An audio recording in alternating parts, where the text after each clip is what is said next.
कलयुग के 5 कड़वे सच्चाई।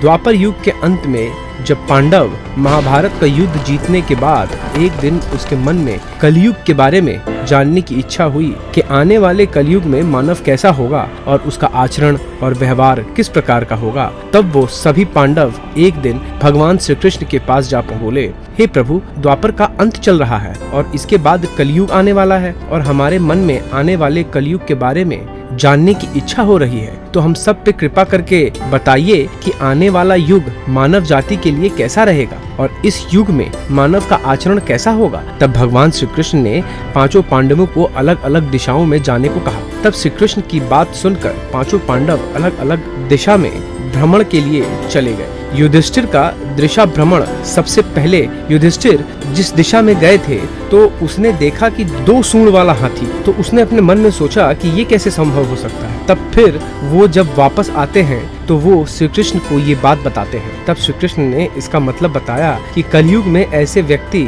शासन करेंगे जो बोलेंगे कुछ और करेंगे कुछ और। ऐसे व्यक्ति, हर व्यक्ति प्रजा का शोषण करेगा। उसके बाद अर्जुन ने जिस दिशा में गए थे तो उसने देखा कि पक्षी को, जिसके पंखों पर वेदों की लिखावट थी और वो पक्षी मरा हुआ जानवर का मांस खा रहा था। ये देखकर अर्जुन दंग रह गए और ये बात श्री कृष्ण को उन्होंने बताई। तब श्री कृष्ण ने इसका उत्तर देते हुए कहा कि हे पार्थ, कलयुग में ऐसे लोग होंगे जो ज्ञानी कहलाएंगे और वो अधिक शिक्षित भी होंगे। उसे सब चीजों का ज्ञान होगा, लेकिन उसका आचरण दुष्टों का होगा। भीम का दिशा भ्रमण, भीम जिस दिशा में गए थे तो उसने देखा कि एक गाय अपने बछड़े को चाट रही है। वो गाय अपने बछड़े को इतना चाट रही थी कि चाटते चाटते उस बछड़े का खून निकल आ रहा था। तब ये बात श्री कृष्ण को बताई और श्री कृष्ण ने इसका उत्तर देते हुए कहा कि कलयुग में माता पिता अपने संतानों के लिए इतने आसक्त हो जाएंगे कि उसके संतान का विकास ही रुक जाएगा और अपने संतानों को परिवार के मोह माया में बांध कर रखने लग जाएंगे,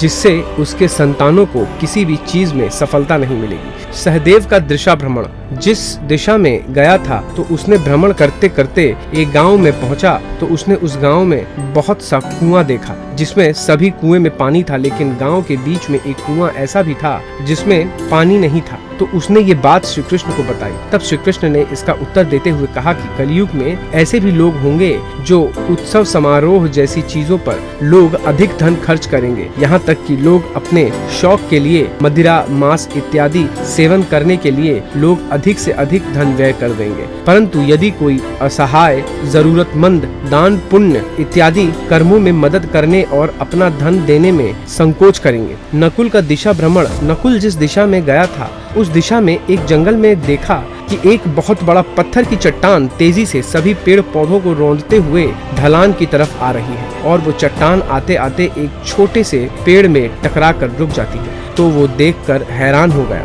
और वो ये बात श्री कृष्ण को बताने लगे।